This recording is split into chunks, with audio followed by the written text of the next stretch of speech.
What is up, heroes? This is Midnight Zero, and welcome back to Let's Play 99 Blind. In the last episode, we escaped the steam room and made our way into the cargo room, which we now need to escape as well. I think that just about covers it, so let's hop into it. We obviously chatted with Santa about Santas, and it was rather grim, but nevertheless, there are a bunch of bags here. I wonder what's in them. Card with a headshot. Wow, so we got the 9th man. Just got a card with his face on it, I guess. Looks like it obviously slots into something. What's that? It's a card. It has a headshot on it. A headshot? Yeah, I'm not really sure what purpose this could possibly serve. And that's all that was in the bag? It's a big bag for one little card. How about this one? Ooh, we got Santa looking clean. I feel like the professional headshots never actually turn out as well as you'd like them to. A box. There's nothing inside. At least that's how it turned out for medical school and me. These crates are a little smaller than the others. They look like they're the children of the other crates. Junpei, that sounds like some sort of fairy tale. Really? I don't know, man. You ever think about how crates would reproduce? I can't say I've ever given it thought. Doesn't sound like a fairy tale to me.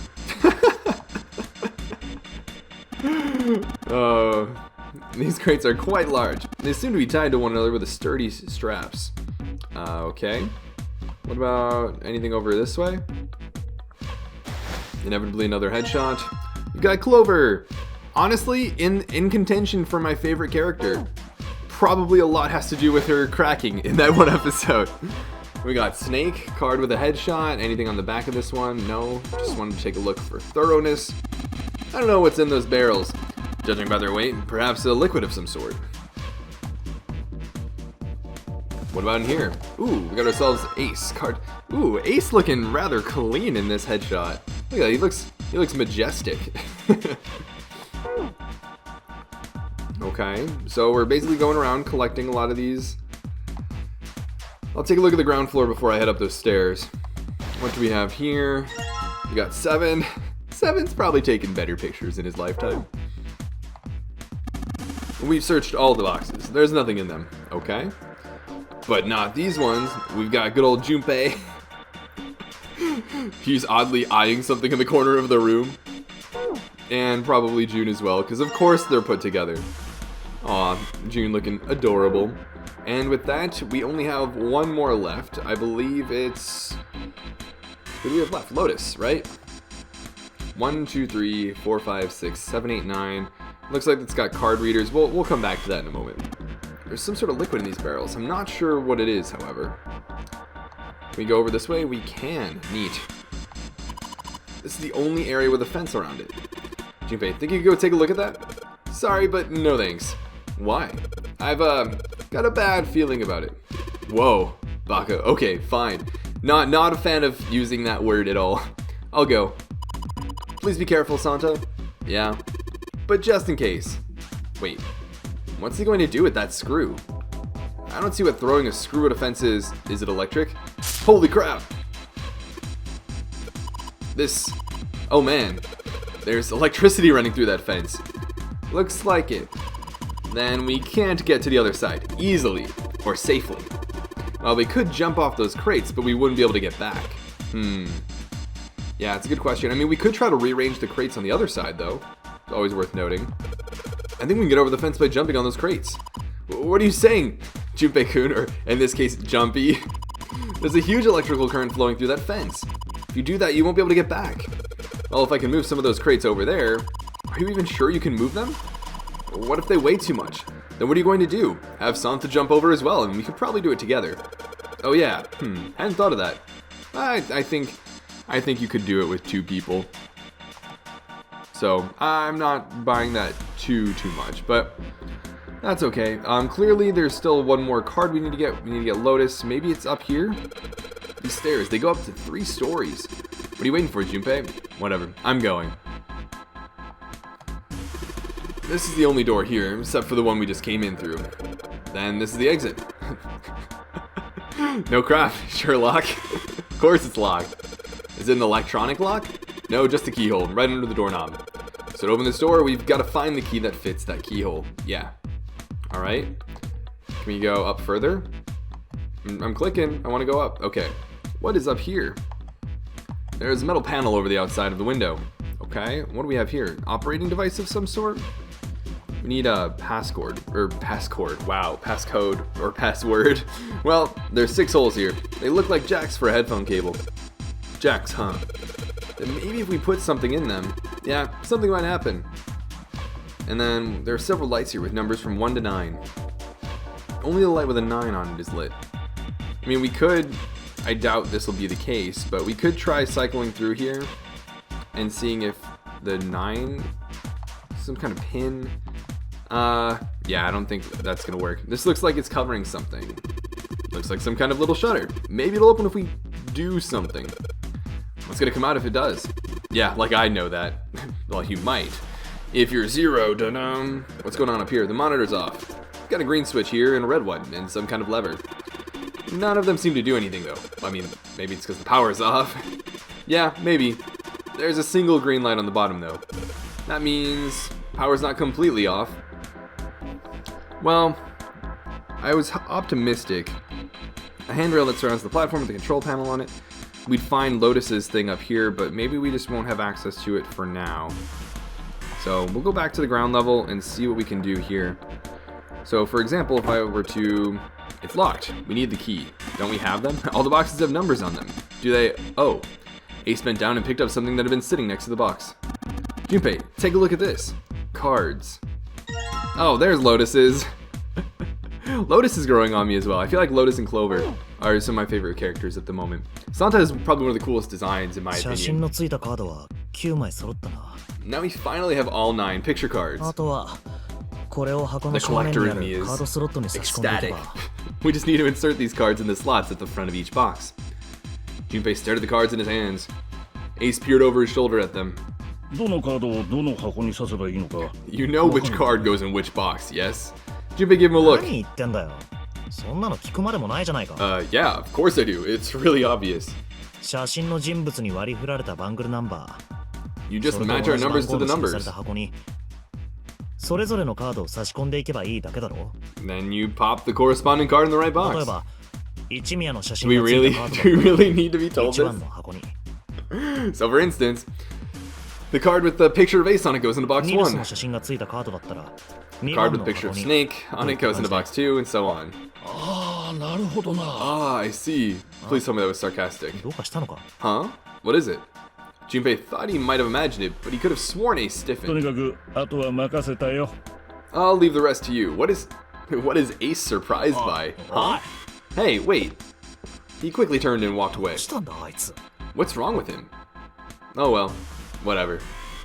Doing his best to clear his mind for the task at hand, he turned back toward the boxes. Time to solve the 9 boxes puzzle. 9 cards, oh my goodness, 9 cards with pictures and 9 boxes. Junpei stared at them for a moment and then began. Are we gonna really... This is so much dialogue for such a basic thing.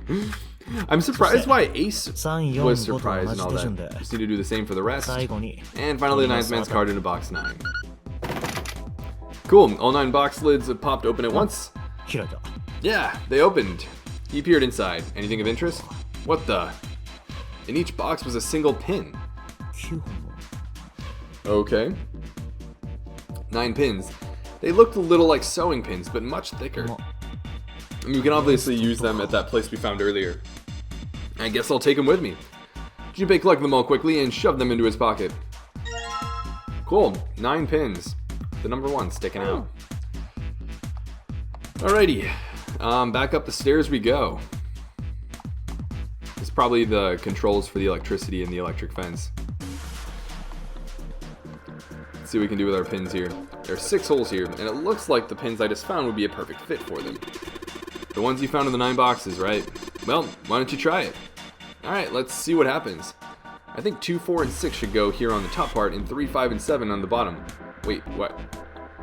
Why? Why? I mean, that'll give it, I think that's 27, right? 5 times 3 and 4 times 3. Yeah, so it should give a digital root of 9, which is maybe what they're trying to highlight with the 9 being lit, but... Huh. Well, some of them lit up. Yeah, 3 and 6. I wonder if there's some kind of rule that determines which lights go on. Well, I put the 2, 4, and 6 pins on the top part, and the 3, 5, and 7 pins on the bottom. And which one's lit up? 3 and 6.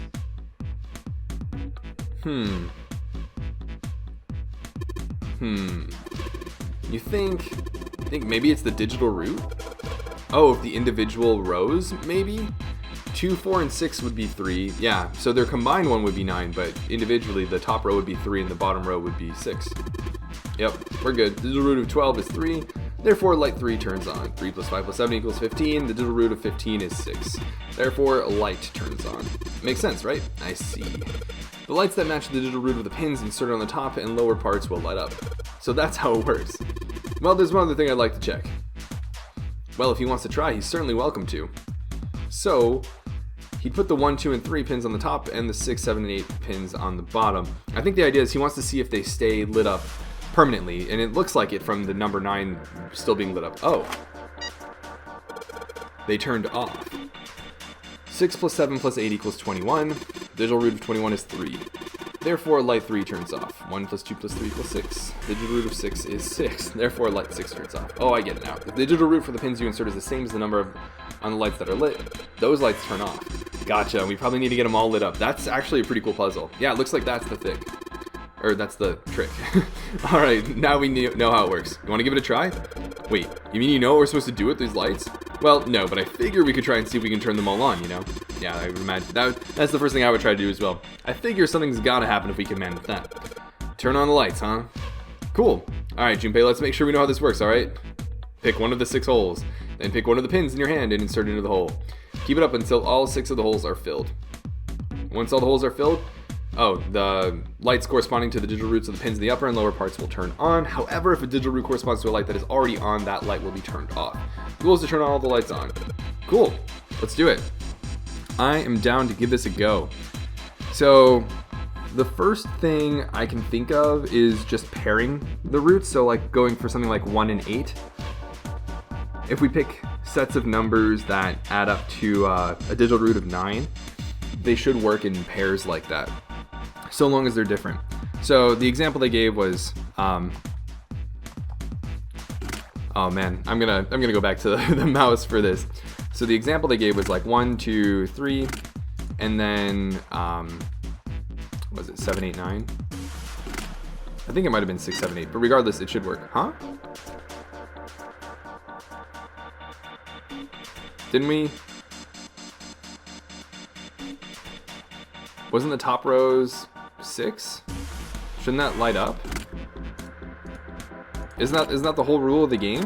The top row is 6, and the bottom row should be, or the top row, oh, they're both 6, so nothing happens if they're the same. That's my bad. So we'll put 7 and 8 back. Then we'll go with, was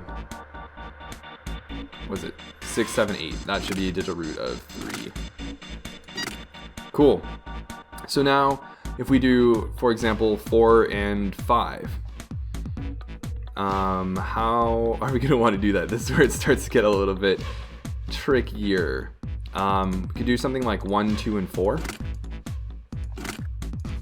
And that will give us 7.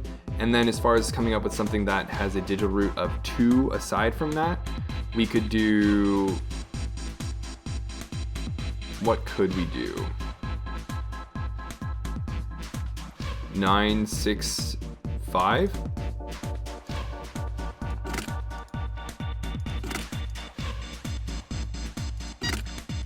Okay, then we could try coming up with something that has a digital root of 1 and 8.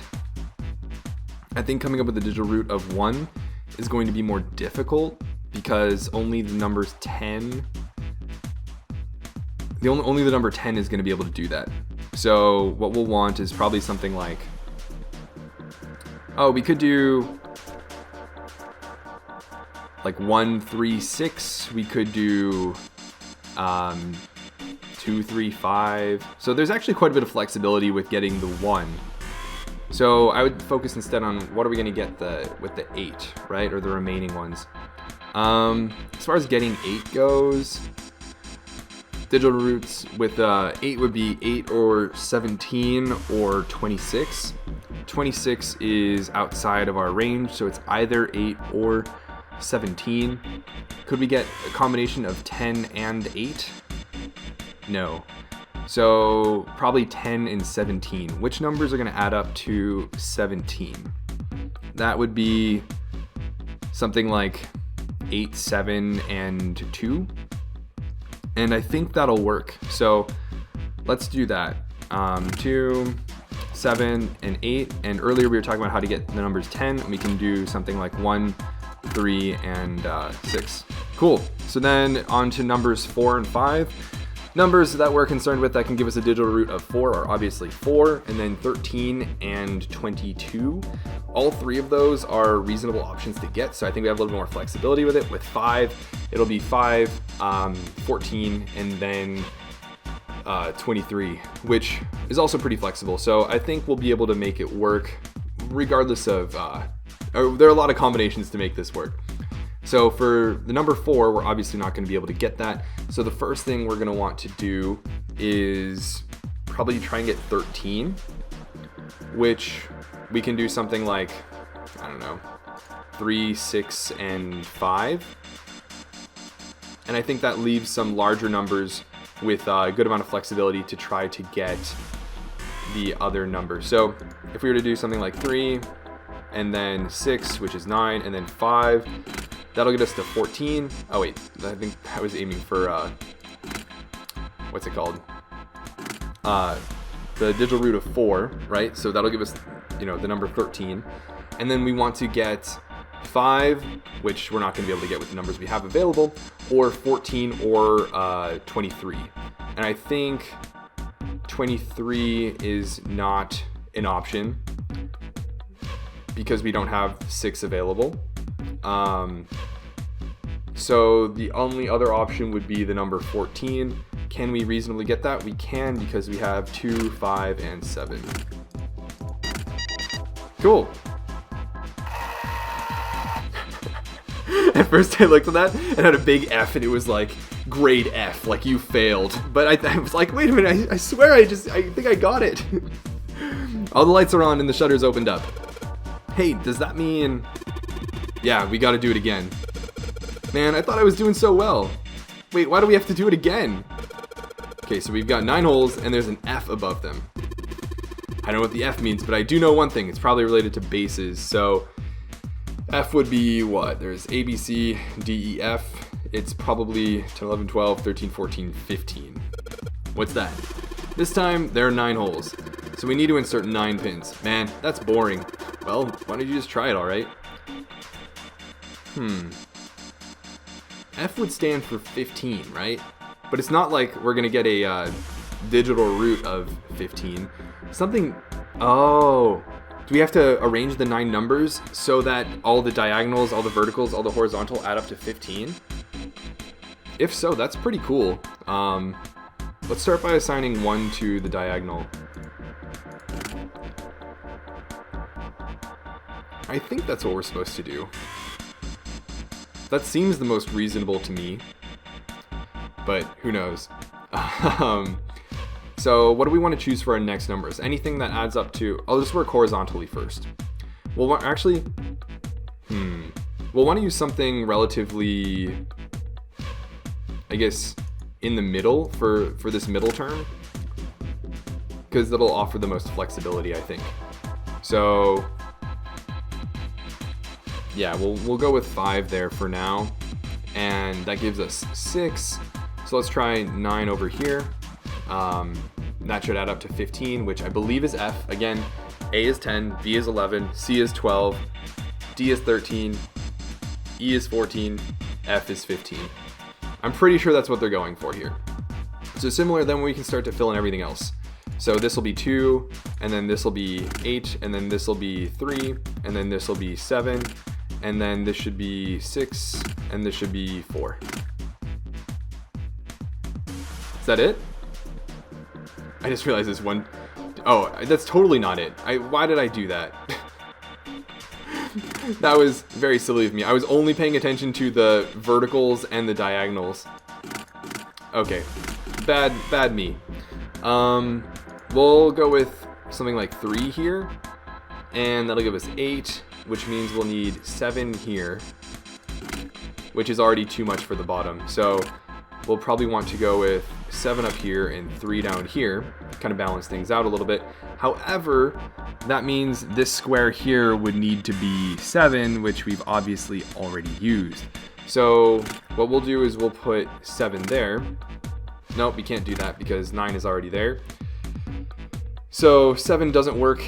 7 would have to go here. Actually, no. The problem isn't the 7, it's the 1 there. Sorry guys. This may require quite a bit of just thinking through it. If you guys are interested in this puzzle, obviously you can watch me do it. If not, I totally get it if you want to just skip to the end though. So it looks like 1 and 9 are actually going to be relatively polarizing, and that they limit a lot of what can be done with them. So we'll want to keep them towards the center, I think. So let's start with the cross. So 5 and 7 are 12. We'll want 3 to be here then. And then let's see, what else? 9 needs to be with some lower numbers. So we need to have it with 2 and 4. And then from here, we need 6 up here, I believe. Yeah. And then 8 should work here. Cool. Okay, so that didn't take as long as anticipated. It reminded me a lot of Sudoku, if many of you guys have experience with playing it before, but just kind of reasoning about, you know, based on this number's properties, like where is it most likely to, you know, add up correctly with other numbers in, you know, whether it's a diagonal, a center, horizontal, vertical, etc. And then based on those restrictions, where else can I place the other numbers, and then, you know, figuring out accordingly. But there we go. All pins inserted, all lights lit. We did it. Power's on now. Honestly, I think this is my favorite puzzle I've done so far. I think this is my favorite puzzle I've done in the game, just because it deals with a lot of just like number properties, right? And it was, yeah, I'm a mathy guy, and so this was my jam. This actually, I think what we just solved with the whole, you know, corners, or diagonals, vertical, horizontal, they all add up to the same number. Is that a magic square? I think that's what they're called. And they're very specific numbers that can actually be magic squares. That might not be it. It's been years since I've dealt with it, but regardless, maybe it's worth it for those of you that are watching and are curious. Look it up on Wikipedia to see if it's a magic square or not. It looks like there's electricity going to the monitor on top now. Alright, let's see if we can activate the device on the top. It looks like we're probably able to. A green button, a red button, and a lever. I wonder what these do. I think this might help. Wait, what the heck is this? Where did he find this? What is that? Where'd you find it? I found it when you were messing around with the pinholes. It looks like instructions for this thing. Ah, nice. According to what it says here, this thing's the remote control for that. That? Yeah, that. Oh. What's he pointing to? Oh, that machine over there. Apparently, it's called the Pushmaster 5000. Love it. Are you serious? Whatever. So, what are we supposed to do with the Pushmaster 5000? You see the coffin over on top of the crates? Oh, I did not notice the coffin. That coffin looks awfully familiar to, or it looks like it's the exact same as the one that we saw in our very first ending. So the question is, what's it doing here?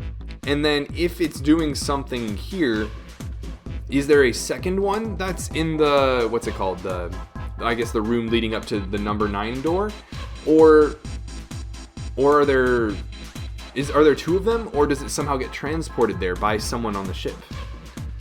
I think this also, this isn't behind the library, but is this the one that was referred to earlier, right? They mentioned that there was a specific place where you could find Alice. I thought it was behind like the Forest of Knowledge or something like that though, right?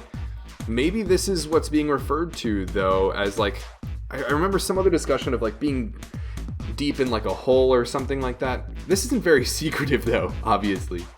Regardless, that's enough speculation for now. You see the coffin over on top of the crates? Yeah? Don't you want to know what the deal is with it? I do.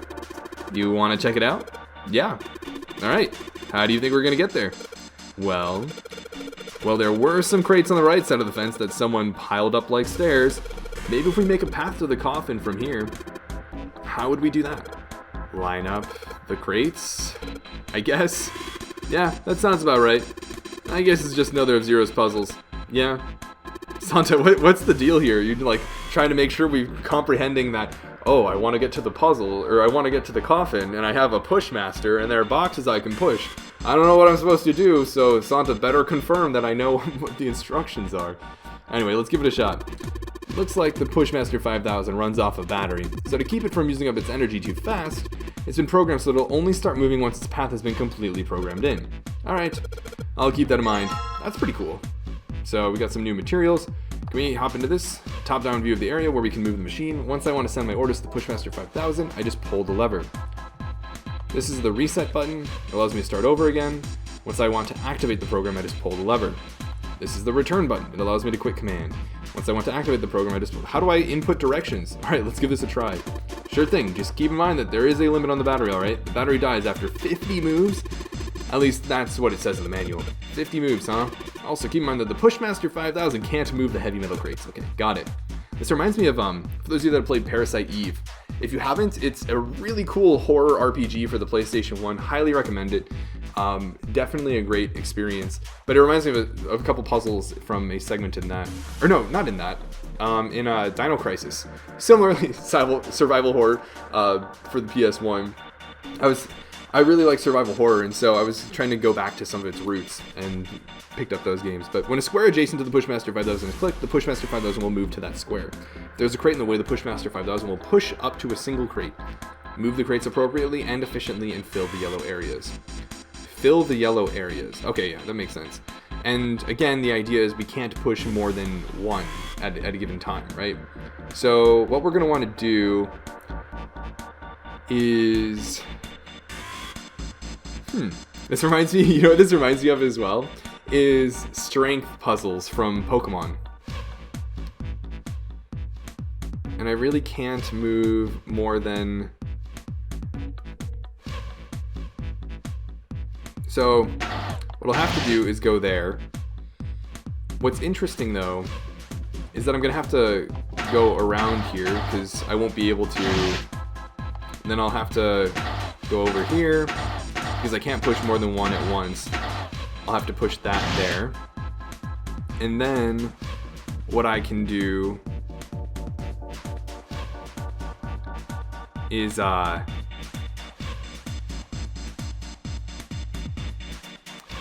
gonna need to mix this up actually. I think I already screwed it up actually, now that I'm thinking about it. Because I can't move the lower block to the left. If I move this one up, I still won't really... Actually, I can do this. No, I can't. I've definitely... Oh wait, no. I totally have another move. I could do this, and I'd be just fine. And then go back around. I wonder if they gave me any leeway with the number of moves I have. Because then I could go back here, push this down here. Oh, I think I already messed it up. No, I was just rushing. Should have gone back around and then pushed this one on the right up so that I have enough space to push this one in. But okay, we'll reset. But I think I've got it down. So then we'll go up around again, then push down through there, then like this, back around, and then we'll head on back up, and then we can probably push this in like that, and then go back around,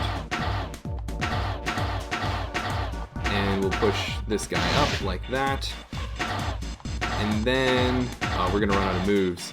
So I probably didn't do this the most efficient manner, but that's the gist of the puzzle.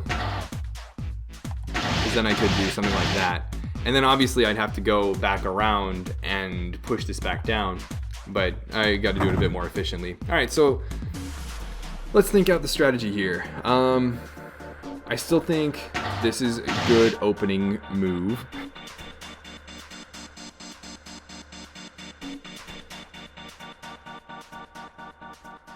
I still think that's a good opening move. If I go this way, let's see if there's a better way. I can't push more than one at once,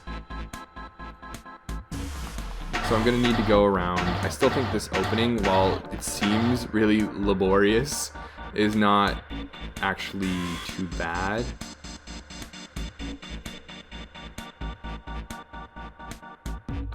So I think I do need to push that there.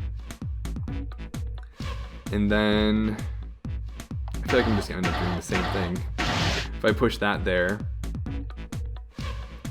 and then gotta continue around.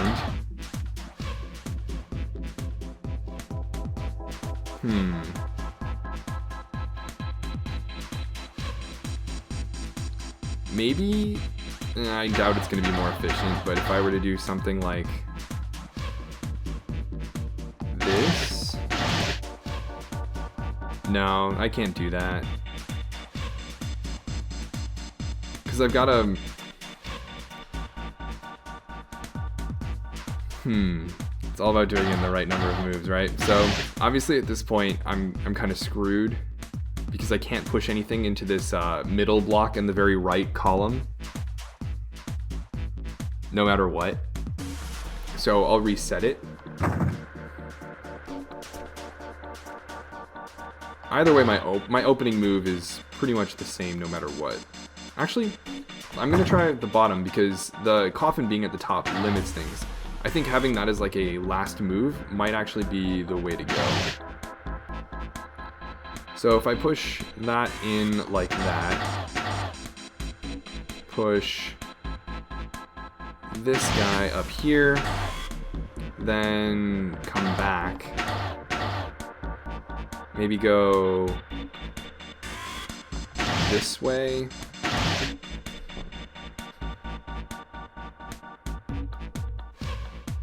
and then up like that, and then go around.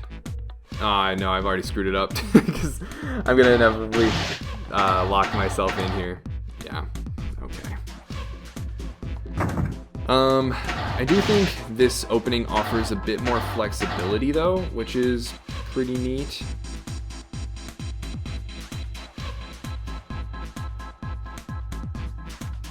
The question is there a better way to go about it?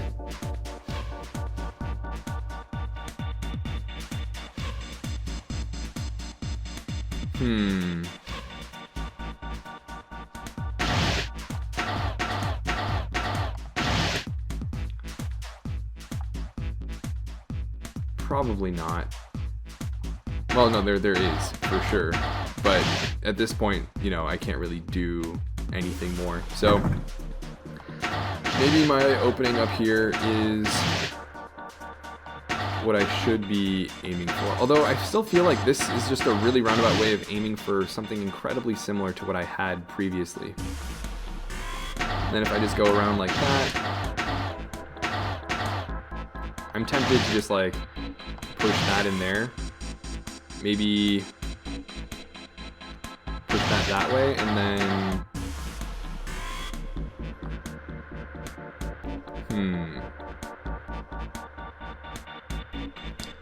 oh, you know what I should have done? I should have gone over here and then done that so that I could come back around like this and then push that there, then that. Oh wait, no, that screwed it up too. Darn it. Oh man. All right, let's get efficient. I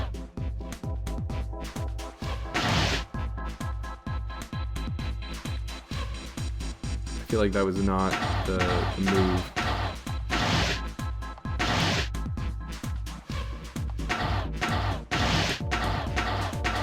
Because I'm gonna go over here and then not have the ability to move anything. Yeah. Okay,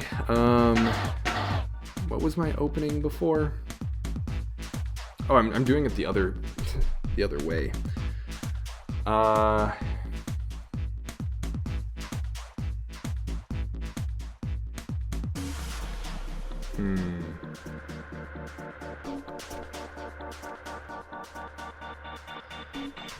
Wait, I didn't want to right click.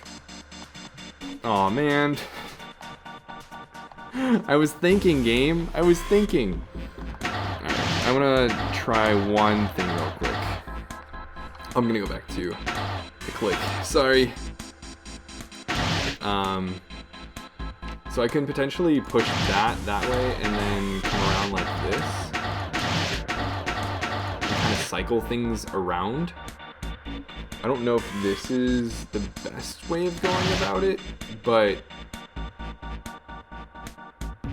this is not going to work unless I go around all of this, which is going to take up so many moves.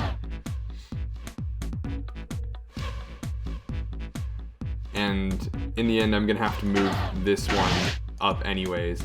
So yeah, this is not going to work. Wait, it says out of 51 moves now. Oh, you know what? Probably every time you back out and come back in, it probably adds another move. Oh, I don't like that. I want to... Alright, I'm still going to impose the 50 turn limit on me. That was not the opening I wanted. Why am I talking about this like it's chess? I think if I go here, and then maybe push that there, I can move my blocks a little bit more efficiently. Although now I can't move those at all. Okay, that was not the intent. So the question is then, from here, what do I do?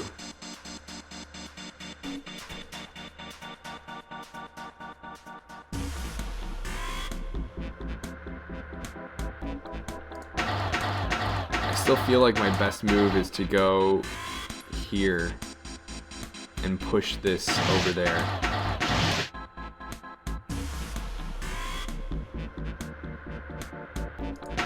And then come back around here like this. And I can't push that way, so I can push that there. Then this over here.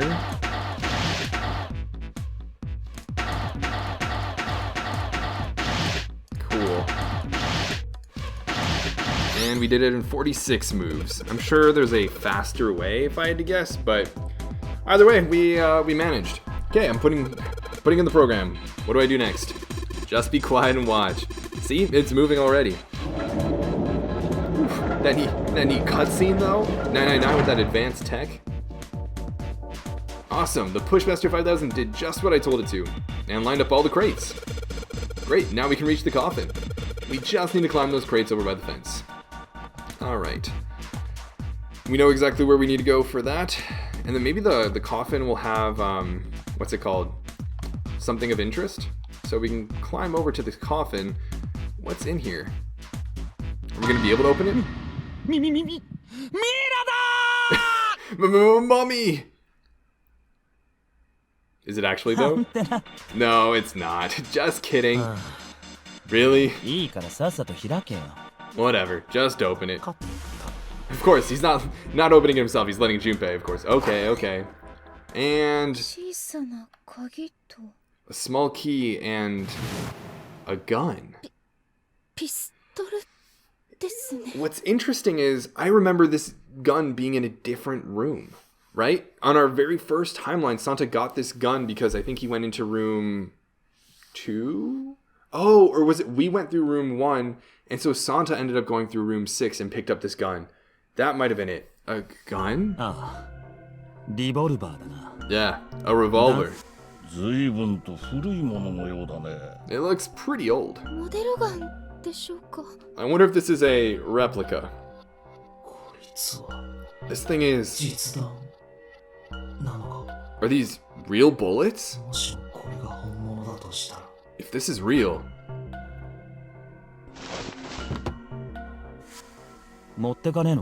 You're not gonna take it? 当たり前だろう。こんなもん持ってる。 Of course 争 not. いの元になるだけだよ。 All something like this is gonna do is cause more trouble, and oh boy does it cause trouble. 誰かが一方的に有利になっちまうような強力な武器。 It's a powerful weapon that gives one person a huge advantage. Honestly, I think what might be smartest to do in this situation is to intentionally expire all of the bullets, right? So if you know you don't want to use it either for defense or offense, right? And you know it has live bullets and you don't trust that somebody may find out about it, come back here, discover it another time, you take it and you use all of the bullets in a controlled manner. Maybe you have Junpei, like, I don't know, hiding just with the gun pointing outside of the door to a room or something like that, and have everybody else behind him in a different room, and then you fire all the bullets so that you minimize the chances of people actually getting hurt, but then obviously you remove the ability for that gun to be used. そういう飛び道具があるのは危険なんだよ。こういう極限状態では。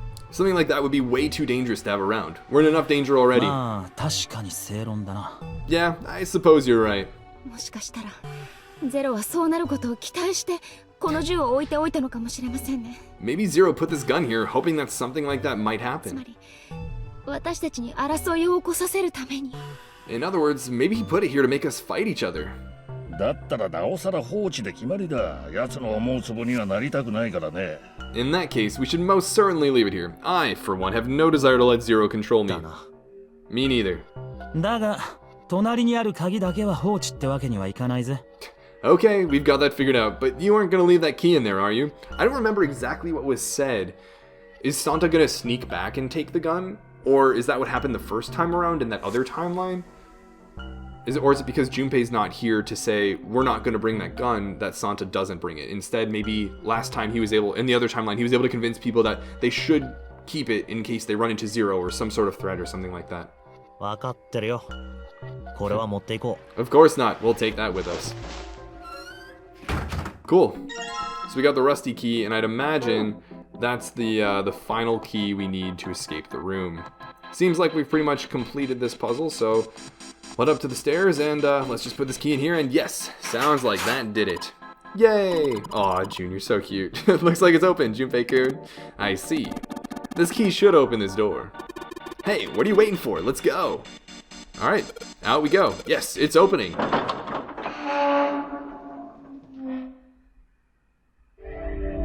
You found it. Cool. So 2 puzzle rooms in 2 episodes. That was pretty neat. And honestly, 扉の先は長い通路か。 we're gonna continue from here on out in the next episode. Also, are we in novel mode? Okay, why is that switching? I totally forgot that switches. That's so strange. Or, yeah, that's so weird. Huh, the hallway that left the cargo system headed straight toward the stern. Why is it like switching back and forth? I don't get it. But anyways, we're going to continue exploring in the next episode. I hope you guys enjoyed this one. I know there were quite a few puzzles. Some of them might not have been the most exciting for you guys to watch, but honestly, I think that was my favorite puzzle room. That was really cool. Just working with the numbers to try and figure out, best combinations for the different digital routes and doing it in a systematic way. Having a method to it, or figuring out what method you should use, is probably more fun than actually, just trying a lot of different stuff and seeing what starts to work. And then, of course, coming up with the path with the turn limit. That's also very much cool. A cool, optimization, puzzle of sorts. And I honestly think I enjoyed that puzzle more than any other puzzle I've done thus far. So, yeah, it was pretty cool coming off the room prior to that. That little line puzzle was one of my favorite little, mini puzzles of an escape room. And then that room that we just completed is probably my favorite room we've done thus far. So I hope you guys enjoyed it just as much as I did. But until the next episode, this has been Midnight Zero, and this mission is complete.